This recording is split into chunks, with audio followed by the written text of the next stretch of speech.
is it? It's another case for Nick Carter, master detective. Yes, it's another case for that most famous of all manhunters, the detective whose ability at solving crime is unequaled in the history of detective fiction.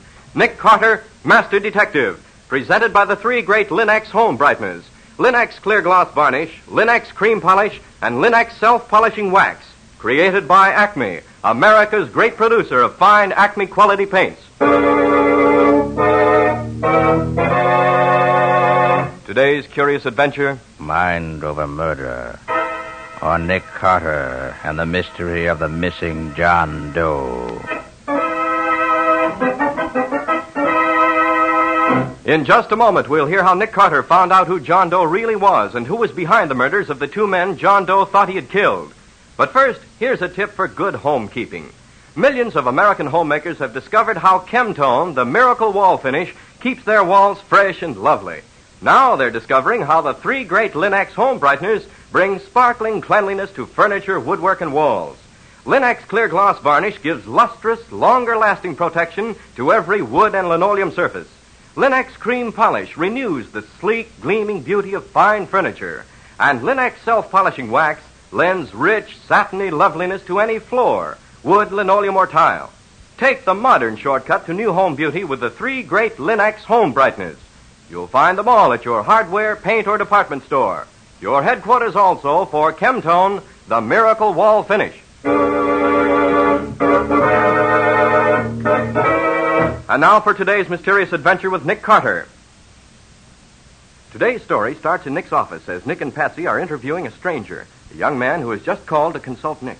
Well, how did you happen to come here? Well, I asked a policeman where I could find a good detective, and he gave me your name. Suppose you tell us what's bothering you.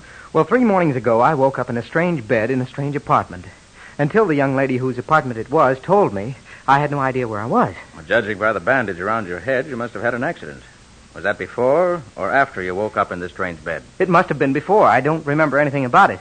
The girl whose apartment it was told me she found me on the steps of her apartment house last Friday night. Or rather, Saturday morning as she returned from a party. Well, she saw I was injured, so she managed to get me up to her place and called her doctor. Well, he said my injury wasn't serious, but I had to be quiet for a few days. So she let me stay there for the night. But the next morning, even though I was able to answer her questions, I knew nothing about myself. I had to tell her something, so I invented a name, and I told her some story about being from out of town, having had a bad fall, and so on. What name did you give him? John Powell. That name doesn't mean anything to you? No, I just picked it out of the air. What makes you think you may be a criminal? This. Look. Good grief, Nick. Look at all that money. Yes. There's over $10,000 there. And look at this. Oh. Well, diamond lavalier. One like that, even though it's pretty old-fashioned, must be worth at least $5,000 or $6,000. And those diamond eardrops are pretty special, too. Did you find anything in your pockets that might help you establish your identity? No. The suit I was wearing the night she found me was bloodstained, so I bought this suit and hat this morning at a small store I passed. I left the other suit at the cleaner's, but I went over it thoroughly first. All I found was this. A calling card. Warren McAllister. No address or anything. Does this mean anything to you? Not a thing. I looked in the telephone book and found there is a Warren McAllister on East 81st Street. I thought maybe I was he, so I called up and asked for him, but whoever answered said Mr. McAllister was just leaving for the country and couldn't come to the phone. What do you want me to do? Find out who I am, if you can, and especially find out whether or not I'm a criminal. Come on, Nick. We've got nothing better to do. Why don't you help him out? All right. First, what's the girl's name and address? Her name is Laura David. She lives at 7684 Windsor Road. And what about the doctor? Well, Miss David called him Dr. Bourne. That's all I know about him. And where'd you leave your other suit to be cleaned? Here's the claim check for it. I'm sure he won't find anything. You never can tell. Where are you going to be? I don't know, but I'll let you know as soon as I get settled. Very well, Mr. Powell. Meanwhile, Patsy and I'll start by calling on Miss Laura David.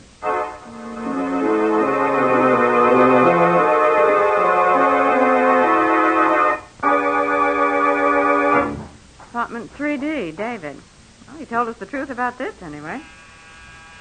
Go in.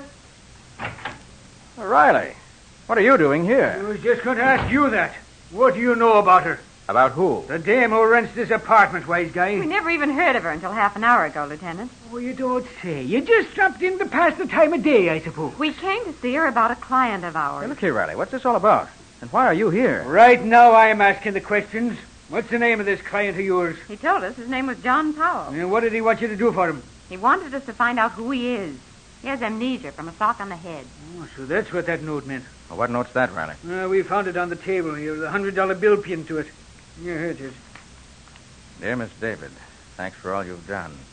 I can impose on your hospitality no longer. Please reimburse both the doctor and yourself for any expense you've been put to on my account. Gratefully yours, John Powell. Well, doesn't say much. The David girl will tell us what it means once we start working on it. Why, where is she? In the jug. Oh. A cop on the beat found her trying to hide a gun in an ash can on her way to work this morning. He brought her and the gun down to headquarters. She claims she found it on her steps last Friday night and was trying to get rid of it. Well, maybe she's telling the truth, Riley. People do that, you know. Anything wrong with the gun? Plenty. In the first place, it was a Swedish gun, a Bofors .32 caliber. Now, you just don't find them on your doorstep. In the second place, we checked it and found it was the gun used to knock off a stiff who was killed near the waterfront last Friday night. Oh, is that so? So you better kick in with what you know about this so-called client of yours. Well, I'd be glad to let you talk with him, Riley, but I don't know where to find him. For the love of... You got a client and you don't know where to find him? Just as soon as he gets in touch with us, we'll let you know. In the meantime, how about letting us talk to the David girl? Sure. Anything I can do for you, Mr. Carter, will be a pleasure, even though you won't do nothing for me. Come on.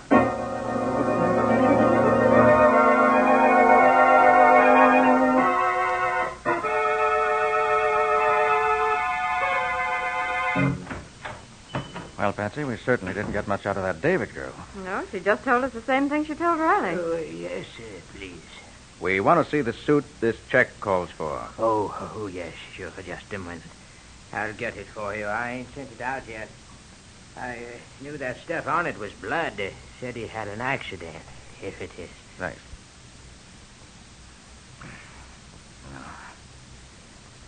Well, pockets all empty. Hmm. Just as he said they were. No labels. Uh-oh. Look here, Patsy. A hole right through pocket, lining cloth and everything. Smells of powder, too, Nick. Yes. He fired the gun right through the pocket. Didn't have time to draw it. Nick, is this part of the lining of the jacket, or is it something in the lining? Let me see. Here. Feels like something in the lining, I should say. Yes. There's a hole in the pocket here. Just a second. Here it is. But what is it, Nick? It's one of these small labels you paste on your baggage showing the ship you sailed on. Oh. This one came from the Abercrombie. Well, does that help? It may. We'll find out later. Well, that's all we can do here. Now let's call on Mr. McAllister.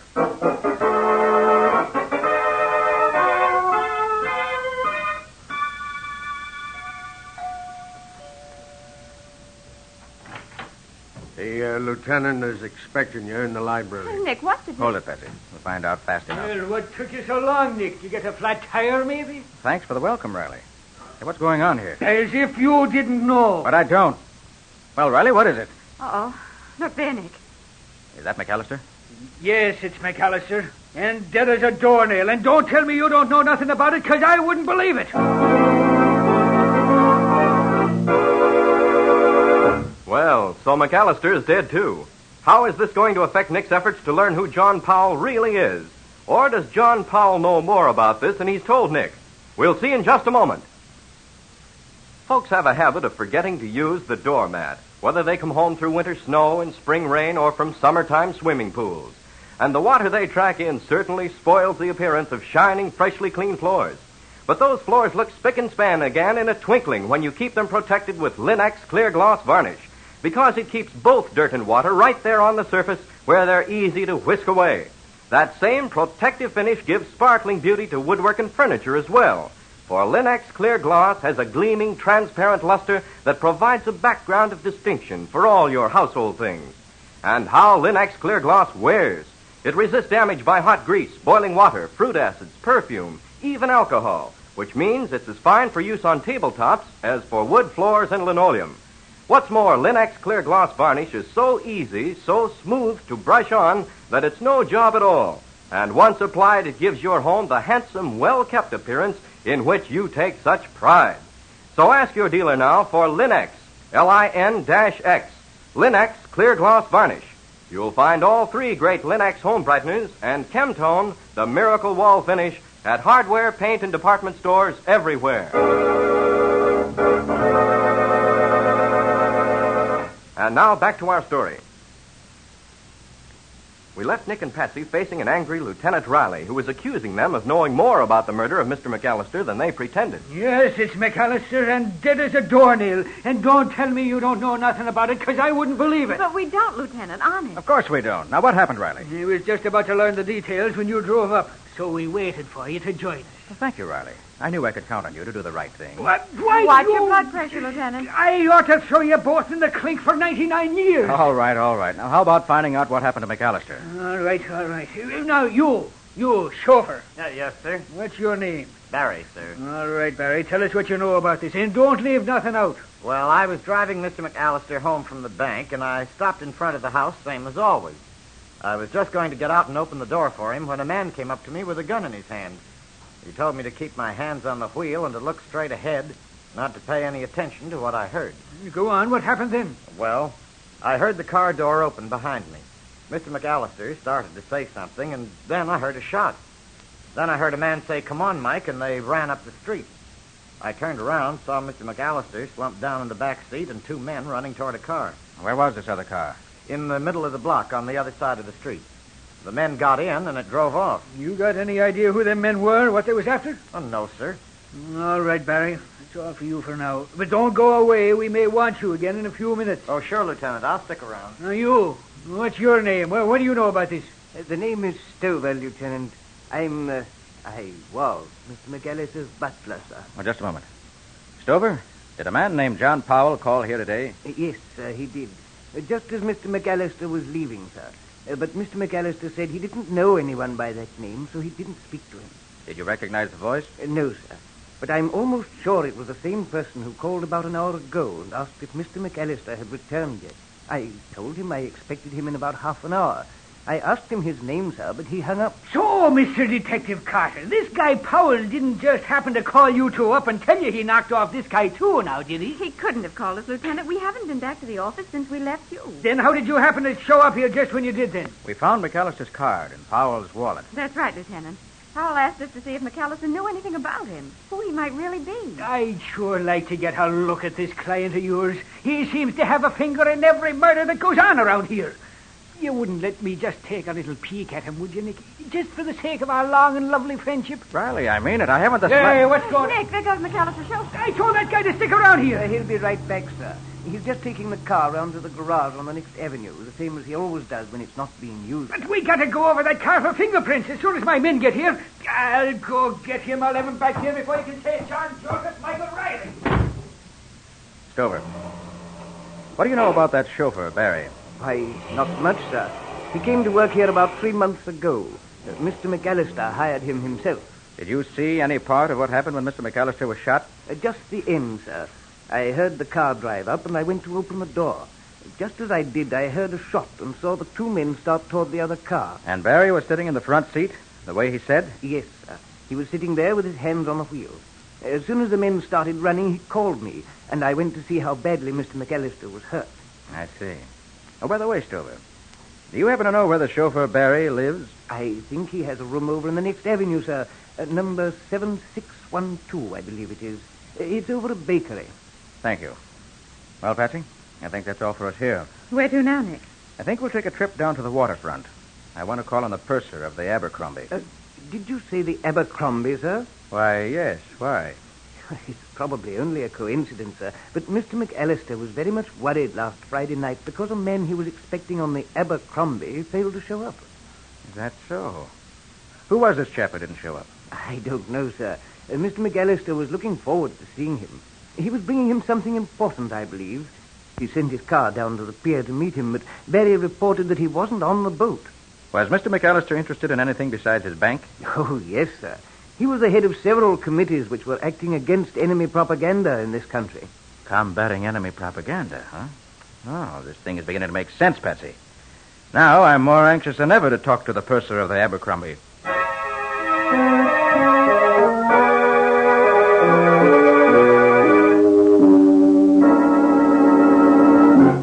Will you tell the purser I'd like to see him, please?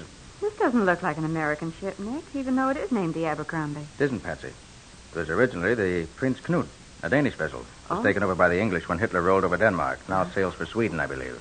You think that the label we found in John Powell's clothes may mean that he came in on this bout? I hope so, Patsy. And there's another thing makes me think that may be true. The gun that Miss David found, the one that Powell must have dropped on the steps of her apartment house, was a Swedish gun, remember? Yes. A Bofors 32? Mr. Carter, you want to talk to me, yes? Yes.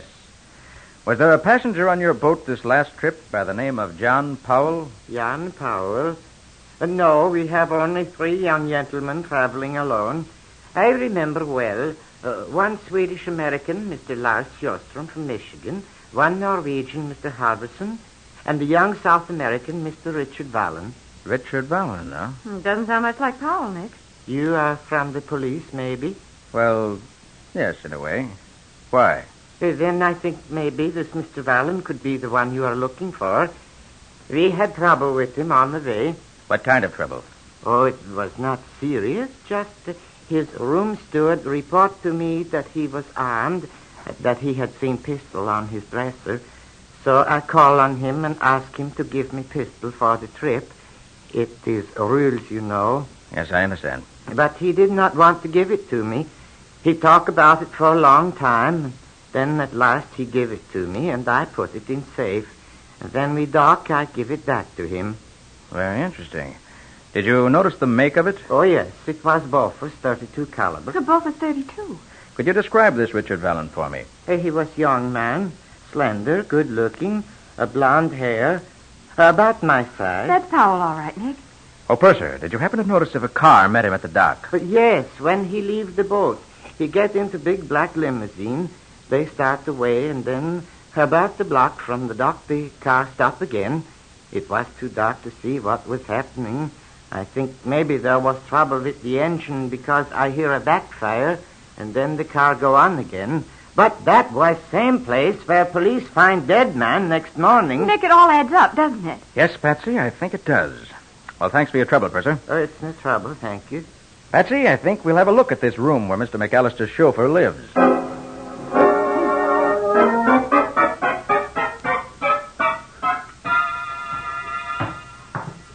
Do you expect to find Barry here, Nick? I rather hope not. I'd like to get a look at his room without his knowing it. Oh. Are you looking for someone? Yes. We have an appointment with Barry, Mr. McAllister's chauffeur. He told us to come here and wait for him. Said you'd unlock his door so we could wait inside. I don't unlock no roomers' door for no strangers. Oh, yes, you do. See this? Oh, sure. Sure, I'll open it for you. Don't have to act like that about it, though. Go ahead, open up. Is it on this floor? Yeah, right over here. There you are. Hurry up, will you? Now, sit down inside here where I can see you. Okay. That's it.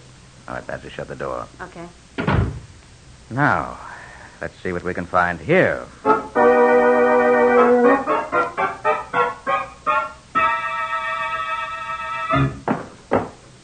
Hey, look. Hurry up, will you? I got work to do. I can't sit here forever. You'll sit there till we finish this search. Nick, what do you suppose is in this little can? I can't open it. Huh? Hey, Patsy, let me have that. Yes. Yes, the cover is on pretty tight. Well, that's movie film, isn't it? Certainly is. Well, let's see. Oh, boy, look at that. Well, what is it, Nick? Looks like pictures of German atrocities and destruction in some of the conquered countries. Oh. Oh, these are brutal. Where did you find this, Patsy? In the bottom drawer, wrapped up in some long underwear. There's a briefcase there, too. Briefcase. Let me see it. Here it is. Yes, that's it, all right. Come on, Patsy. No, but Nick... No time to lose. We're going to take this stuff down to Riley to be turned over to the FBI. They'll be very happy to get it. Maybe they would, but they ain't gonna. Barry. Now, Carter, take a look at this gun of mine and then hand over the film in the briefcase. I'll take care of them myself. Barry, I'd like to make a deal with you. Yeah? What kind of a deal? I want... Excuse me, do you mind if I get my handkerchief? Never mind the funny business. Give me the stuff you found here. Very well. Here. May I get my handkerchief? All right, but I'm watching you, so don't try anything. I don't carry any guns in my breast pocket. I just want my handkerchief. There. Hey, what was that? Why, you... Oh.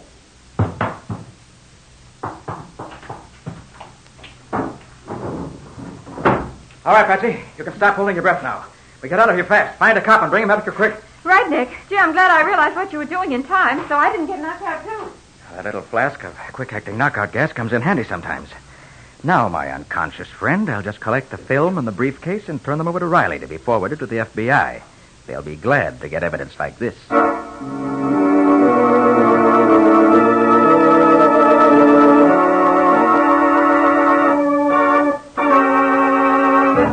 So Barry was only working for McAllister so he could keep an eye on him, huh? Yes, Riley. McAllister was very active in combating enemy propaganda, and Barry was on the other side. Mm-hmm. I believe that as soon as he, Barry, found out the names of the men McAllister was working with, he had him killed. Well, with the pictures and other data in that briefcase, the FBI should be able to make short work of the whole crew. Yeah. Oh. Lieutenant Riley, homicide speaking. Oh, sure, send him right in. Something interesting, Riley? Yeah, could be.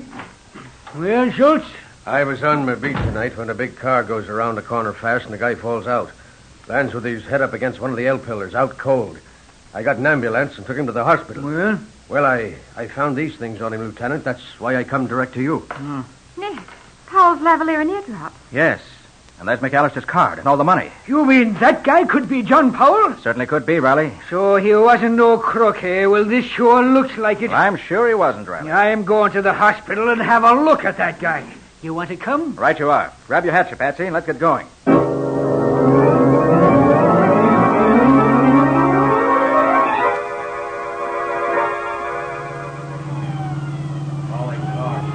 Oh, it's wonderful, Nick. When you ride with the police department, you don't have to watch out for traffic or red lights or anything. That's more, you save gas when you don't use your own car. That's mighty Calling important. Lieutenant Riley. Headquarters Yeah. calling Lieutenant That Riley. calls for me. Hold everything. Schultz, this is Lieutenant Riley. Go ahead. We just got a call from the guy we took to the hospital last night, Lieutenant. He says he saw a car used by McAllister's killers.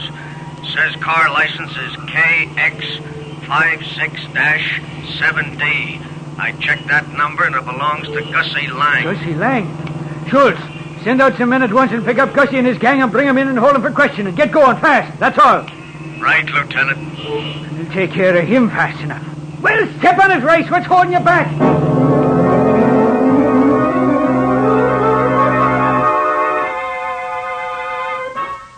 So, Paul, you actually saw McAllister killed last night. Yes, plain as I see you now.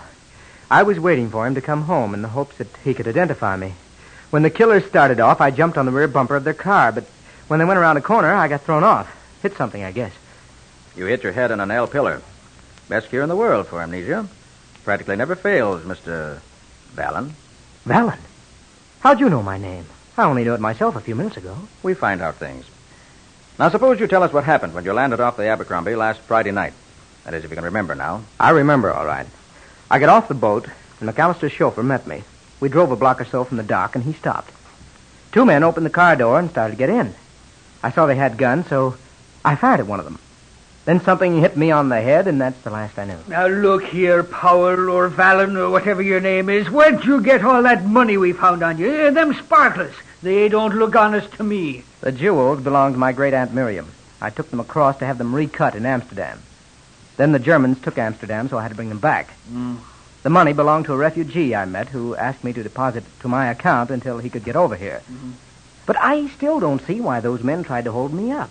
Nobody knew I had the jewels with me. It wasn't the jewels they wanted, Vallon.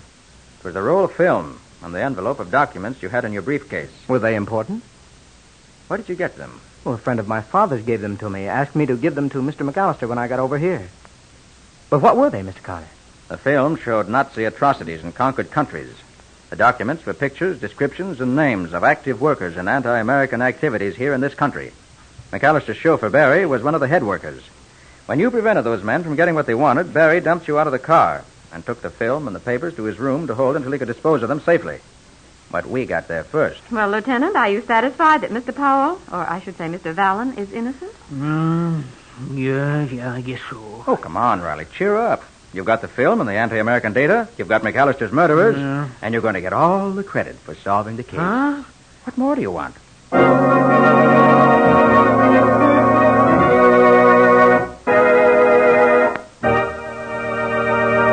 In just a moment, Nick and Patsy will bring you a preview of next week's exciting case. But before they do, think this over. The more home-like the place you live in, the more fun you have inviting folks to share your hospitality. And these days, every home can look its shining best with very little effort when you depend on the three great Linex home brighteners. Take Linex cream polish, for instance. In one quick, easy application, it reveals your fine furniture in all its original gleaming beauty, renews the appearance of the wood, frees it from the dull cloudiness of dust, old polish, and finger marks. You see, Linex cream polish actually cleans as it polishes, cutting your job in half, saving one whole step. And when you're through, you'll find that Linex cream polish has left no oiliness on the surface of your furniture. It dries hard, bright, and dustless. Yes, in every way, Linex cream polish for fine furniture is the modern shortcut to furniture loveliness. Be sure to ask your dealer for it by name. Linex cream polish for fine furniture, which cleans as it polishes. You'll find all three great Linex home brighteners, Linex self-polishing wax, Linex clear gloss varnish, and Linex cream polish at your nearest hardware, paint, or department store.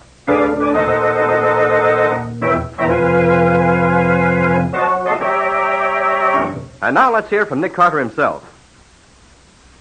Well, Nick, how about a peek into next week's story? Got a few hints for us? Well, next week's story, Ken, is about one of the wildest and most exciting nights Patsy and I ever spent. I should say it was. What happened, Nick?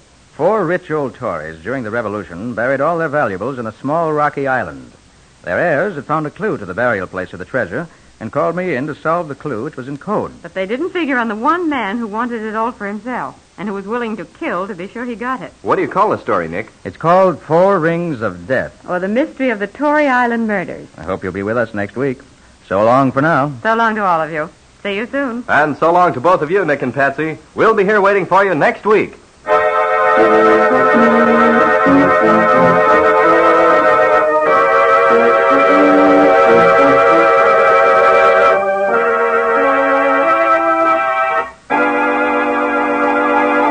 Next week at this same time, listen to another curious experience of Nick Carter, Master Detective, entitled 4 Rings of Death.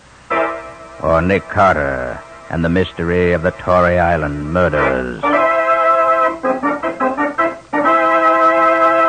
Nick Carter, Master Detective, is featured in Street and Smith magazines. Lon Clark is starred as Nick with Helen Choate as Patsy. Original music is played by Lou White, and the programs are written and directed by Jock McGregor. Nick Carter, Master Detective, is presented at this time and over these same stations each week by the 3 great Linex home brighteners, Linex clear gloss varnish, Linex cream polish, and Linex self-polishing wax, created by Acme, America's great producer of Acme fine quality paints. This is Ken Powell speaking for the thousands of Linex dealers all over America and saying so long until next week. This is Mutual.